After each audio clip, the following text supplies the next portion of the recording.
Hello friends, शांति smart study में मैं आपका स्वागत करती हूँ।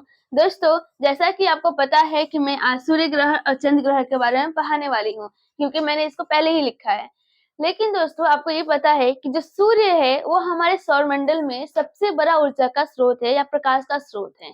जितने भी धूमकेतु है, उपग्रह है, ग्रह है, सभी सूर्य के प्रकाश से ही प्रकाशित होते हैं। चाहे आप पृथ्वी को ले लीजिए, चंद्रमा को ले लीजिए, सभी किसके प्रकाश से प्रकाशित होते थे? तो वो होते हैं सूर्य के प्रकाश से। तो आपको पहला जो आपका पॉइंट है वो ये है कि पृथ्वी और चंद्रमा, पृथ्वी चंद्रमा ये किसके प्रकाश से प्रकाशित होते हैं? सूर्य के।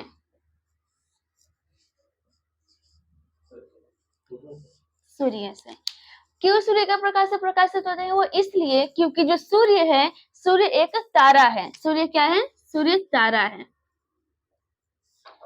चंद्रमा क्या है? चंद्रमा उपग्रह है। उपग्रह किसे कहते हैं? जो ग्रह से आकार में छोटे होते हैं उन्हें उपग्रह कहा जाता है। तो चंद्रमा क्या है? उपग्रह है।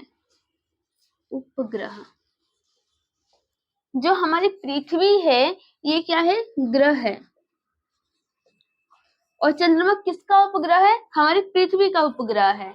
दोस्तों, तारा उसे कहते हैं जिनके पास उनका स्वयं का प्रकाश हो, उष्मा हो, उसको क्या बोलते हैं? उसे तारा बोलते हैं। तो तारा के पास क्या होता है? प्रकाश होता है और उष्मा होता है, इसको तारा बोलते हैं। लेकिन तारा के पास ये उष्मा और ये जो प्रकाश है यह आई कहाँ से? तो ये आई नाभिकीय संयन की क्रिया के द्वारा, यानी न्यूक्लियर फ्यूजन के द्वारा। तो ये किसके द्वारा आई? न्यूक्लियर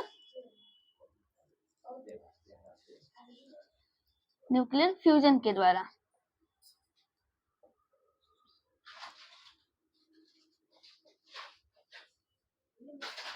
न्यूक्लियर फ्यूजन के द्वारा।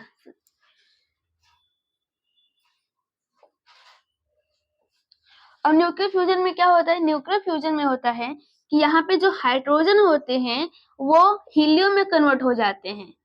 इसी प्रोसेस को बोलते हैं न्यूक्लियर फ्यूजन, हिंदी में बोलते हैं नाभिकीय संयन की क्रिया। इसी इसी के वजह से ही किसी भी खगोलीय पिंड के पास उसका स्वयं का प्रकाश और उष्मा आता है। इसलिए सूर्य क्या है? तारा है। और सूर्य की वजह से ही सौरमंडल में मौजूद जितने भी ग्रह है, उपग्रह है या धूमकेतु है, सबके पास प्रकाश जाता है। ये आपको पहला पॉइंट पता होगा। दूसरा पॉइंट आपको ये भी पता होगा कि जो सूर्य है इसके चारों ओर हमारी पृथ्वी परिक्रमा करती है, और जो हमारी पृथ्वी है इसके चारों ओर चंद्रमा परिक्रमा करता है। इसलिए जो चंद्रमा है वो पृथ्वी का उपग्रह है। तो पहला क्या है? ये मान लीजिए सूर्य है, ये सूर्य है। और जो हमारी ये पृथ्वी है, अर्थ, इसके चारों ओर दीर्घ वृत्ताकार पथ में परिक्रमा करती है। और ये छोटा सा मून है, चंद्रमा है। चंद्रमा किसके चारों ओर परिक्रमा करता है? ये करता है पृथ्वी के चारों ओर। और ये भी किस पथ से करता है? दीर्घ वृत्ताकार पथ पर करता है। कौन से पथ पे? दीर्घ वृत्ताकार।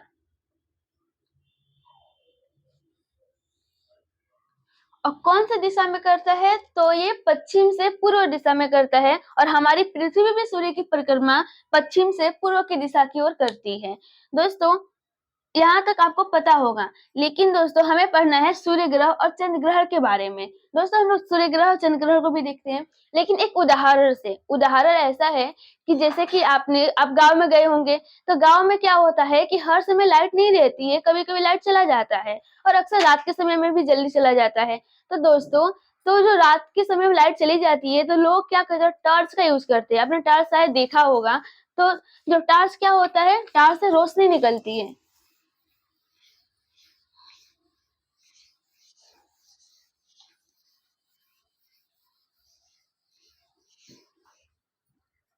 मान लीजिए, ये उदाहरण एक कल्पना है। मान लीजिए कोई एक पर्सन है और वो रात में गया, उसको एक बॉक्स दिखा। अब वो बॉक्स में वो देखना चाहता है कि वो बॉक्स में आखिर है क्या। तो दोस्तों, वो क्या करेगा? अभी तो उसके पास लाइट है ही नहीं, कि चारों ओर लाइट कटी हुई है तो चारों अंधेरा होगा। तब वो क्या करेगा? टॉर्च ऑन करेगा और तब वो देखेगा उस बॉक्स में क्या है। तो मान लीजिए ये क्या है? ये टॉर्च है।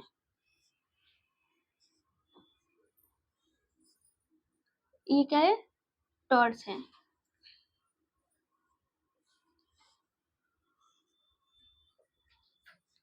ये है टॉर्च, और टॉर्च से क्या निकलता है? प्रकाश निकलता है। और क्या है ये? यहाँ पे एक बॉक्स है जिसको पर्सन देखना चाहता है। इस बॉक्स को क्या? इस पर्सन को देखना है। अब ये टॉर्च ऑन करेगा, कुछ समय तक यहाँ पे लाइट गई, लेकिन मान लीजिए कि कोई पर्सन यहाँ पे, एक और पर्सन आके ये खड़ा हो गया बीच में। क्या हो गया? खड़ा हो गया। तो अब क्या होगा? अब अब क्या होगा? अब ये जो टॉर्च की जो रोशनी है, जो प्रकाश है, वो बॉक्स तक नहीं पहुंचेगा। वो क्यों नहीं पहुंचेगा? वो इसलिए नहीं पहुंचेगा क्योंकि ये टॉर्च की जो रोशनी है, प्रकाश है, वो इस पर्सन द्वारा रोक दी गई है। यानी कि जो इसका प्रकाश है, पूरा प्रकाश इस पर्सन के ऊपर, इस व्यक्ति के ऊपर पहुंचेगा और इस बॉक्स के ऊपर नहीं पहुंचेगा। लेकिन जो पर्सन था, जो टॉर्च को ऑन किया है, वो किसको देखना चाहता है? वो देखना चाहता है, सिर्फ इस बॉक्स को देखना चाहता है। लेकिन ये पर्सन आके उसको रोक दिया। तो अभी क्या होगा कि प्रॉब्लम किसको हो रही है? इस पर्सन को हो रही है, क्योंकि उसको देखना है। तो मान लीजिए प्रॉब्लम किसको हो? टॉर्च को हो रही है, क्योंकि टॉर्च को इसके पास जाना था, इसका प्रकाश इसमें पहुंचना था। लेकिन प्रकाश कौन इस रोक के रखा है? ये पर्सन रोक के रखा है। तो मतलब जो ग्रहण है, ग्रहण मतलब क्या हुआ कि एक रोकना या कि समस्या होना, तो वो किसके ऊपर लग रहा है? वो इस टॉर्च के ऊपर लग रहा है। यही कॉन्सेप्ट हमारे सूर्य ग्रहण के साथ भी होता है। जैसे कि जो हमारा ये सूर्य है,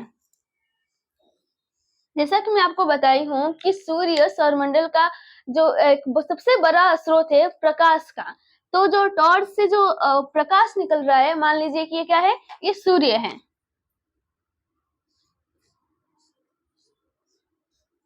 ये क्या है? सूर्य है। अब सूर्य को हमारी पृथ्वी पर रोशनी पहुंचाना है। वो इसलिए पहुंचाना है क्योंकि सूर्य कहता है कि पृथ्वी पर बहुत सारे लोग रहते हैं जो मेरी पूजा करते हैं, तो क्यों ना मैं पृथ्वी के पास ही जाऊं। वैसे तो सूर्य का काम है कि सभी ग्रहों के पास प्रकाश पहुंचाना, लेकिन ये पृथ्वी के पास से पहुंचाना चाहता है। तो ये हमारा अर्थ है।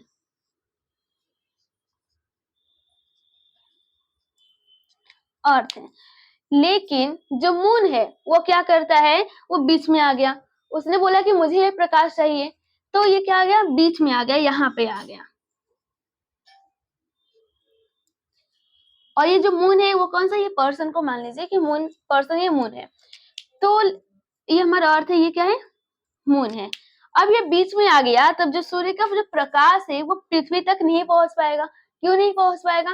वो इसलिए नहीं पहुंच पाएगा क्योंकि मून बीच में आ गया है, सारा प्रकाश ये रोक लिया है, तो मून पृथ्वी तक जाएगा नहीं। तो प्रॉब्लम किसको होगी? प्रॉब्लम होगी सूर्य को, क्योंकि सूर्य चाहता है कि मैं पृथ्वी के तक अपना प्रकाश पहुंचाऊं, ताकि सभी लोग मेरी पूजा करते हैं, अर्चना करते हैं, इसलिए। तो प्रॉब्लम किसको हो रहा है? सूर्य को हो रहा है। तो यानी क्या लग गया यहाँ पे? सूर्य ग्रहण लग गया।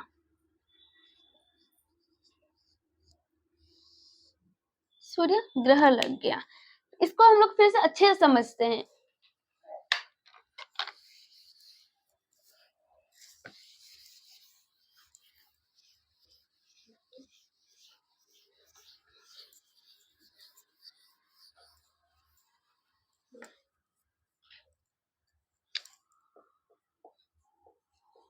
पहले हम सूर्य ग्रहण के बारे में पढ़ेंगे।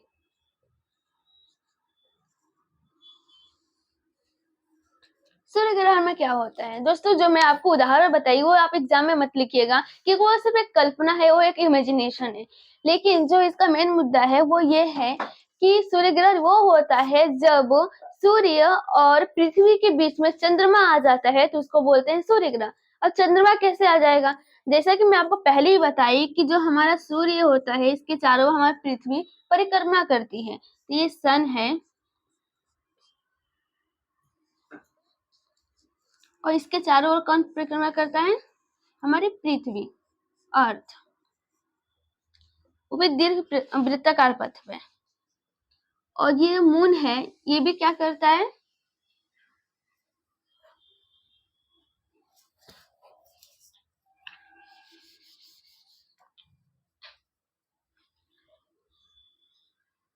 ये मून भी इस अर्थ के चारों ओर परिक्रमा करता है। तो दोस्तों अभी जो ये मून है, अब क्या होगा कि अगर ये परिक्रमा कर रहा है तो यानी कि जो इसकी स्थिति है वो हमेशा बदलती रहेगी। मान लीजिए कि अगर मून यहाँ पे है तो कुछ समय बाद ये मून यहाँ पे भी आएगा, कुछ समय बाद यहाँ पे भी आएगा, उसके बाद यहाँ पे भी आएगा, तो ऐसे ये चारों ओर जाएगा। मान लीजिए कि जैसे ये मार्कर है, अगर मैं यहाँ पे रखूं और इसको मैं ऐसे घुमाऊं तो पहला ही तो यहाँ पे था, लेकिन जैसे जैसे तो घुमा रही हूँ ये ऊपर दिशा में आ रहा है, फिर जैसे और घुमाऊंगी तो यहाँ पे आ रहा है, मतलब कि इसका जो डायरेक्शन है वो हमेशा चेंज होते जाएगा। तो मून भी क्या होता है, इसका डायरेक्शन हमेशा चेंज होता है।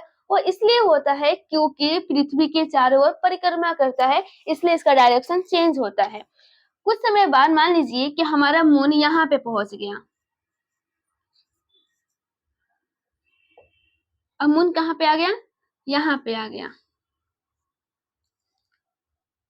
जब ये मून यहाँ पे आ जाएगा तब क्या होगा, ये सूर्य के प्रकाश को रोक सकता है, यानी कि हम पृथ्वी से सूर्य का प्रकाश नहीं देख सकते या फिर सूर्य का प्रकाश यहाँ तक आएगा भी नहीं।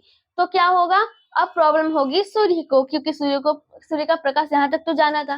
तो लगा हमारा कौन सा लगा, सूर्य ग्रहण लग गया। इसी को बोलते हैं सूर्य ग्रहण। जब सूर्य और पृथ्वी के बीच में चंद्रमा आ जाता है तो उसको बोलते हैं सूर्य ग्रहण, बोलते हैं उसको। ठीक है, जो सूर्य ग्रहण होता है वो अमावस्या को ही लगता है। सूर्य ग्रहण कब लगता है, अमावस्या को।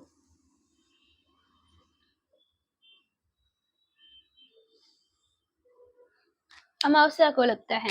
वो अमावस्या को इसलिए लगता है क्योंकि जो हमारा सन है अगर इस पे अपना प्रकाश डाल रहा है तो यानी कि वो चंद्रमा के आधे भाग पर अपना प्रकाश डालेगा, तो इसका आधा भाग पे क्या रहेगा, हमेशा रोशनी रहेगी, जो और आधा भाग रहेगा वो अंधेरों से घिरा रहेगा। जैसे हमारी पृथ्वी के साथ होता है कि जब पृथ्वी इसकी परिक्रमा करती है सूर्य के चारों ओर तो इसका आधा भाग यहाँ पे क्या रहता है, प्रकाश रहता है, यानी दिन रहता है, और आधा भाग में रात रहता है। वैसे ही स्थिति इस चंद्रमा के साथ भी होगा, तो इसलिए इसका अमावस्या रहेगा। अमावस्या को जैसे कि पृथ्वी सब बोलते हैं कि अंधेरी रात, क्योंकि जो चंद्रमा है इसका आधा भाग पर क्या है, अंधेरा है, इसलिए अमावस्या रहेगा जब सूर्य ग्रहण लगेगा। तो अब आप बोलेंगे क्या हर एक अमावस्या को सूर्य ग्रहण लगता है, तो नहीं लगता। क्यों नहीं लगता, वो इसलिए नहीं लगता क्योंकि जो चंद्रमा का कक्षीय झुकाव है वो 5 डिग्री है। तो इसका कक्षीय झुकाव कितना है, 5 डिग्री।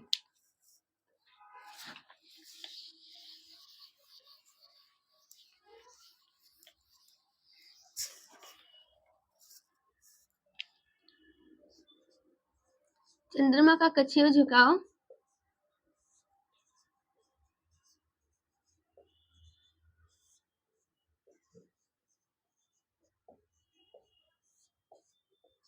5 डिग्री है। अब 5 डिग्री से क्या मतलब है दोस्तों, कि जो ये 5 डिग्री है यानी कि जो चंद्रमा है वो अपने अक्ष पर 5 डिग्री झुका हुआ है। तो अगर ये सूर्य और ये चंद्रमा के बीच में, सूर्य और पृथ्वी के बीच में आ गया तो क्या होता है कि अगर यहाँ पे आ भी गया तो क्या होता है कि ये हमेशा थोड़ा सा उठा हुआ होता है, इसलिए जो सूर्य का प्रकाश है वो इसके पीछे से पृथ्वी तक पहुंच जाता है, इसलिए ना किसी को भी प्रॉब्लम नहीं होता, ना ही सूर्य को, ना ही चंद्रमा को, ना ही पृथ्वी को। लेकिन कभी कभी क्या होता है कि ये जो चंद्रमा है वो बीच में आके रुक जाता है, तो ये क्या होता है, तब लगता है सूर्य ग्रहण। तो ये जो कॉन्सेप्ट है वो कभी कभी ही सेट हो पाता है, इसलिए हर अमावस्या को सूर्य ग्रहण नहीं लगता। इतना आपको पता चल गया। अब दोस्तों क्या होता है कि जैसा कि मैं आपको बोली कि अब सूर्य का प्रकाश चंद्रमा पर पड़ेगा, तो जो सूर्य की छाया है वो पृथ्वी पर भी तो पड़ेगा। तो 50 किलोमीटर एरिया तक चंद्रमा की छाया पृथ्वी तक पहुंचता है। तो कितना एरिया तक, 50 किलोमीटर एरिया तक। अब यहाँ तक, यहाँ इसका प्रकाश, तो इसकी छाया यहाँ तक पहुंचेगी। जैसे मान लीजिए कि अगर ये मार्कर है, अगर इस पे प्रकाश पड़ रहा है, अगर मैं यहाँ पर रखूं तो मान लीजिए मेरा हाथ ही है, तो इसका जो छाया है वो इससे व्हाइट बोर्ड पर दिख रहा है। ठीक वैसे ही जब सूर्य का प्रकाश चंद्रमा पर जब आएगा तो क्या होगा, इसकी छाया पृथ्वी पर 50 किलोमीटर एरिया तक पहुंचेगी। और दोस्तों जो छाया होती है वो 2 प्रकार की होती है, एक तो डार्क छाया होती है, एक तो हल्की छाया होती है। जैसे कि हाथ है तो आपको यहाँ पर डार्क छाया दिखा, शायद आपको दिख रहा होगा। तो लेकिन जो यहाँ पे है जस्ट इसके बाजू में है, यहाँ पे हल्की छाया दिख रही है। मतलब थोड़ा थोड़ा दिख रही है। आप ये एक्सपेरिमेंट घर पे भी कर सकते हैं कि आप कोई भी वस्तु लीजिए, उसकी आपको दो छाया मिलेगी, एक तो हल्की छाया और दूसरा डार्क छाया। जो हल्की छाया होती है उसको बोलते हैं पेनम्ब्रा। उसको क्या बोलते हैं? पेनम्ब्रा। जो डार्क छाया होती है उसको बोलते हैं अम्बरा। तो पेनम्ब्रा किसको बोलते हैं? जब जब चंद्रमा की छाया हल्की होती है तो उसको बोला जाता है पेनम्ब्रा। जब चंद्रमा की छाया जब डार्क होती है तो उसको बोलते हैं अम्बरा। ये केवल चंद्रमा के साथ ही नहीं होता बल्कि हर एक वस्तु के साथ होता है। तो ये था सूर्य ग्रह के बारे में। दोस्तों अब हम पढ़ने वाले हैं चंद्र ग्रह के बारे में।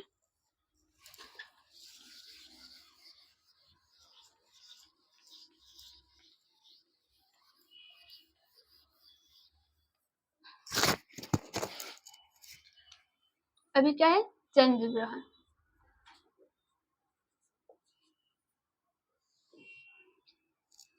चंद्र ग्रहण में क्या होता है कि सूर्य और पृथ्वी के बीच में सूर्य और चंद्रमा के बीच में पृथ्वी आ जाती है। जैसे कि ये है सूर्य,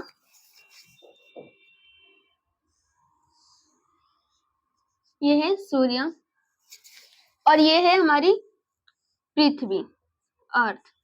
जैसा कि मैं आपको बताया कि जो चंद्रमा रहता है वो इसकी स्थिति हमेशा चेंज होती रहती है। जैसे जब चंद्रमा यहाँ पे पहुंचा तो लगा सूर्य ग्रहण, वो भी हर समय नहीं लगता, जब वो सेट होता है तब लगता है।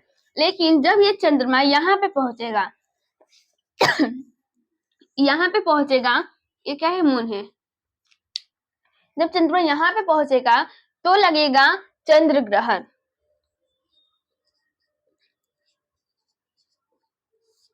क्योंकि अब सूर्य का प्रकाश तो पृथ्वी तक पहुंच रहा है जहां पे इसको पहुंचना था।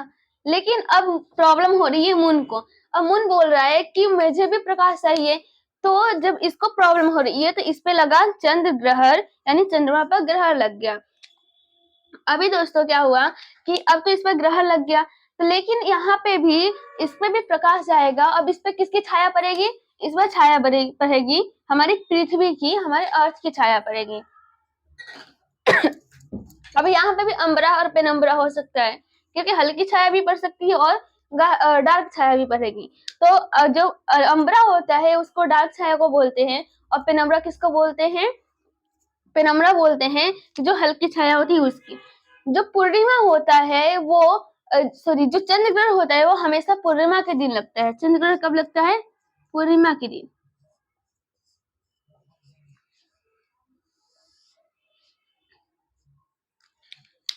ये लगता है पूर्णिमा के दिन, यानी कि उस दिन हमें पूरा चांद दिखाई देता है।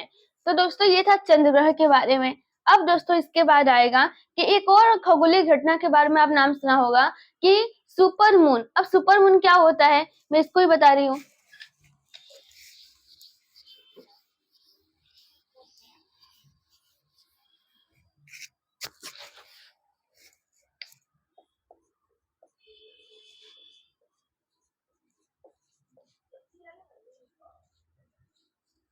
सुपर मून दोस्तों, अभी मैं आपको ये बताई कि जो सन होता है, यहाँ पे सन है, इसके चारों ओर हमारी पृथ्वी दीर्घ वृत्ताकार पथ पे परिक्रमा करती है। तो अर्थ किस पथ पे करती है? दीर्घ वृत्ताकार।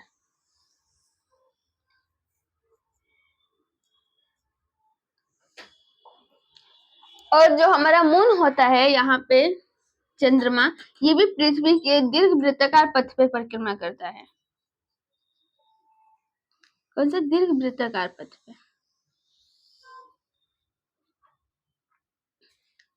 दोस्तों अब क्या होता है कि जो चंद्रमा अगर मान लीजिए यहाँ पे है, तो कभी अगर यहाँ पे आएगा तो जो इसकी दूरी है वो पृथ्वी से कम हो जाएगी, यानी मतलब ये पृथ्वी के बहुत ही निकट आ जाएगा। और यहाँ पे इसकी दूरी क्या है? ज्यादा है। जिस यहाँ पे देखिए तो इसकी दूरी कम है। तो जो ये सुपरमून ऐसा खगोलीय घटना है जब चंद्रमा पृथ्वी के सॉरी जब चंद्रमा पृथ्वी के सबसे करीब होता है तो उस घटना को बोलते हैं सुपरमून की घटना, यानी सुपरमून। ऐसा सुपर मून बोलते हैं। तो दोस्तों, तो दूरी क्या है, जब चंद्रमा करीब आएगा तो कुछ तो परिवर्तन होगा। अगर मान लीजिए, अगर देखिए जो मार्कर है यहाँ से आपको छोटा दिखाई दे रहा है, लेकिन जैसे ही मैं इसको यहाँ पे लेके आ रही हूँ तो शायद आपको बड़ा दिखाई दिया होगा। दोस्तों ठीक ऐसे ही होता है, जब ये मून पृथ्वी के करीब आ जाता है तो इसके आकार में भी परिवर्तन होता है। पहला क्या होता है, आकार में परिवर्तन होता है, यानी आकार बहुत तो नहीं लेकिन थोड़ा सा बड़ा हो जाता है। कितना बड़ा हो जाता है, 14% बड़ा हो जाता है। दूसरा परिवर्तन ये आता है कि ये जब पृथ्वी के करीब आता है तब ये और भी चमकीला दिखाई देता है।